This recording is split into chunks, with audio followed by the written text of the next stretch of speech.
কথায় আছে রেগে গিয়ে নেওয়া সিদ্ধান্ত আর আনন্দে উত্তেজিত হয়ে নেওয়া সিদ্ধান্ত খুব কম সময়েই আমাদের সঠিক হয়। আর যদি একবার ভুল হয়ে যায় তাহলে সেই ভুলের মাসুল গুনতে গুনতে জীবনের অনেকটা সময় নষ্ট হয়ে যায়। অনেকে নার্সিং প্রফেশনটাকে ভালোবেসে নার্সিং পড়তে চায়, আর অনেকে এটা ভেবে নার্সিং পড়তে চায় যে কিছু না পেলে একটা প্রাইভেট নার্সিং হোমে কাজ তো পাবো, আলটিমেট একটা জব তো পাবো।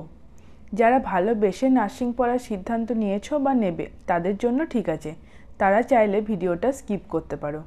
কিন্তু যারা এটা ভেবে নার্সিং পড়তে চাইছো যে কিছু না পেলে বসে তো থাকতে হবে না, একটা জব তো পাবো, তারা ভিডিওটা অবশ্যই শেষ পর্যন্ত দেখো। আচ্ছা, তোমাদের মনে আছে যখন তোমাদের কেউ প্রশ্ন করেছে যে তোমরা বড় হয়ে কি হতে চাও?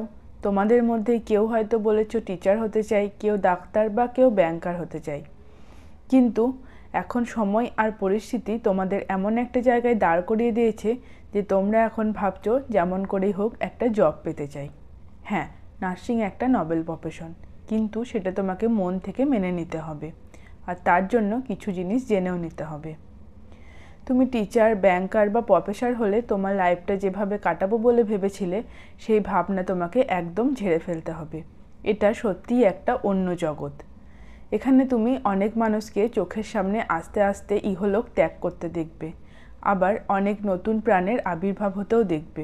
এখানে তুমি ক্যালেন্ডার ওয়াইজ ছুটি পাবে না, অনেক পুজো, অনেক অনুষ্ঠান ত্যাগ করে তোমাকে তোমার কাজকেই প্রাধান্য দিতে হবে। সারাদিন কাজ করে আসার পর যখন রাতে শুতে যাবে, মন এটা ভেবে ভারাক্রান্ত হবে যে কাল আবার যুদ্ধক্ষেত্রে যেতে হবে। তোমরা সেই রাজা সেনাপতি যে রাজা হয়তো কখনো জানতেই পারবে না যে তাকে বাঁচাতে তোমরা দিনরাত এক করে দিয়েছ।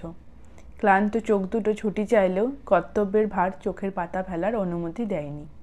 কয়েকটা নাইট ডিউটি করে আসার পর যখন আয়নার সামনে দাঁড়াবে তখন দেখবে চোখের নিচে একটা ডার্ক সার্কেল। এছাড়াও তো আছে সমাজের নানা কটূক্তি, নানা লাঞ্ছনা।